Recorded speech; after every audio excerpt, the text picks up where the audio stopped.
Hello everybody and welcome to HR Live.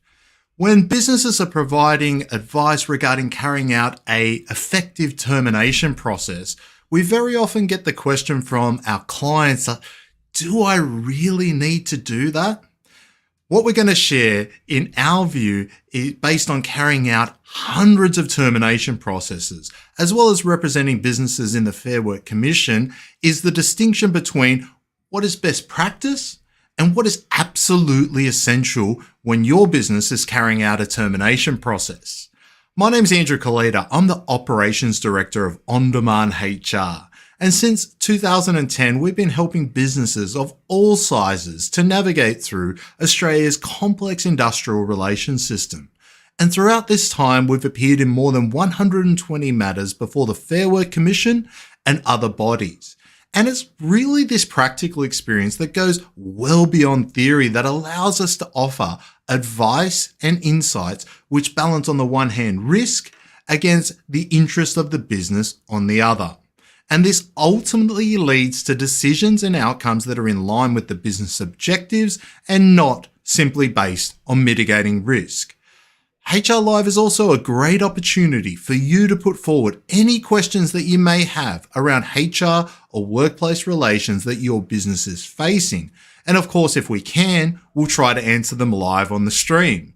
However, if it's a bit more to unpack with your question, we'll try to cover the topic in a future session, or alternatively, at the end of the session, we give you an opportunity to schedule a free HR consultation that's supported by a strategic action plan with one of our experienced HR consultants. Okay, with all of that out of the way, let's dive into this week's topic. If your business gets procedural fairness in a termination process wrong, you may find that you're faced with a challenging unfair dismissal or other complaint before the Fair Work Commission. So this is really important stuff. And the kicker is, if you fail in some of these procedural areas, it's entirely possible for the Commission to determine that the dismissal was unfair, even if you have a completely valid reason for termination in the first place. So we begin with the letter that's sent to the employee to inform them of a meeting that they're required to attend. There are a couple of components of the correspondence that we feel are essential, and some that are not essential but highly recommended based on our experience representing businesses in unfair dismissal proceedings. So firstly, the letter should contain the usual time, date, and location of the meeting. But importantly, it should advise the employee that the meeting is serious in nature, where termination of employment is a possibility. In our view, this last component is absolutely essential. There are a couple of keywords that have been selected, the important of which is possibility. The Fair Work Act not only requires an employer to give an opportunity for the employee to respond to allegations, but also that the business considers their responses when making their final decision. In our view, any other words besides possibility could lead to a commission finding that the decision to terminate the employee was premeditated and therefore unfair. Secondly, in a typical letter, we would recommend advising the employee that they're able to bring an independent support person to the meeting. Whilst it's not a requirement to do this, it is highly recommended. This is because the Act requires the business to not refuse to allow a support person to attend a serious meeting. In our view, including this in the notification letter is a useful tool to demonstrate the business is following a compliant termination procedure if it's ever tested in the future. Next, we recommend including the main performance or disciplinary issues which have led to a performance management meeting where termination is a possibility. Again, this is not a requirement, but highly recommended as it can serve as a useful tool to demonstrate at a later time what was discussed during the termination meeting. And finally, in terms of the notification letter, we typically recommend that this is sent at least a couple of days in advance wherever possible, because it's not essential, but it is reasonable in our view to give the employee some time to prepare for the meeting. During the meeting, we suggest that you also prepare a script in advance covering the key points regarding the employee's performance or conduct that has led to you considering terminating their employment. Typically, we would use the same points we covered in the meeting letter. Now, whilst this is not essential, this step significantly helps the meeting to stay on track and to not spread into tangents in what is already a very stressful situation for all parties involved, including the employee and the business. So when you're outlining the reasons that the employee's performance or conduct is not acceptable, it's absolutely essential that you provide the employee an opportunity to respond to any and all points that you put forward. Now, typically we would include in the script if the employee is not very forthcoming, to ask questions such as, do you have anything that you'd like to add?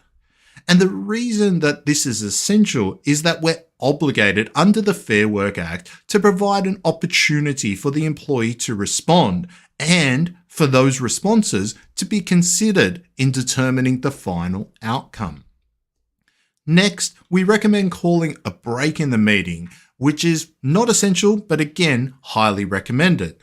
Typically, we recommend calling a break after you've discussed the reasons you're not satisfied with the employee's performance and/or conduct, and also have listened to their response.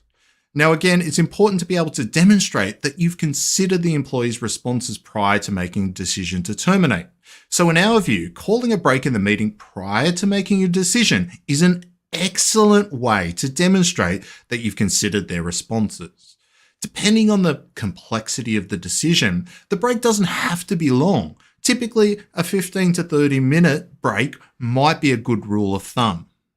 When the meeting resumes, you should obviously verbally inform the employee of your decision to terminate their employment. Now, of course, this step is essential as we're talking about the process of terminating an employee here. Now, the final thought we have is if the company itself should have a support or supplementary person present during the meeting. Now, we typically don't recommend this, although to be fair, we don't have a strong view either way. Essentially, if you feel more comfortable to have another person from the company present during the meeting, then go for it. However, please be clear ahead of time who is leading the meeting and who is there in a support capacity. Following the conclusion of the meeting, it's also essential to follow up the meeting with written notice of your decision to terminate the employee. We recommend that it's sent through to the employee a couple of hours or alternatively the next day, again to demonstrate if required that the decision to terminate was not premeditated. If you've already got the letter present to hand over to the employee at the time of the meeting, it's fairly obvious that regardless of any responses that the employee might have had, that your decision to terminate their employment was in fact premeditated. This is also an essential step as verbal communication can be misinterpreted and/or reimagined in the future. So there we have it. That's our summary of the most common questions that we get for clients regarding what is essential and what is recommended when it comes to carrying out a termination process. Please keep in mind that we haven't covered in this session what is or what isn't a fair termination. This is a whole series in itself. Instead, we've focused on more the procedural termination requirements that are present in the Fair Work Act, which should reduce but certainly not eliminate the possibility of the Commission deeming a termination as unfair. So that's a wrap for this week's HR Live session.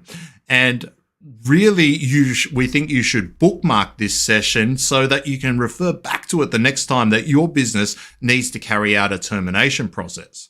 However, if you're facing a particularly challenging HR or workplace relations situation, including potential termination processes, please give me a little bit of time to introduce a few of the on-demand HR consultants who will tell you a little bit more about our free HR consultation supported by a strategic action plan.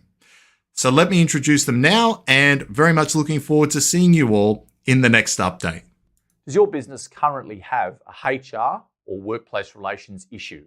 Are you unsure how to work through compliance issues but still achieve a good business outcome? Why not take advantage of On-Demand HR's free 30-minute online consultation with an experienced HR consultant? At the end of the consultation, we also provide you with a strategic action plan to resolve your current issues. To see the types of matters we can help with and to schedule your consultation, please visit ondemandhr.com.au/advice. We look forward to delivering certainty, confidence, and clarity for your business in your HR and workplace relations affairs.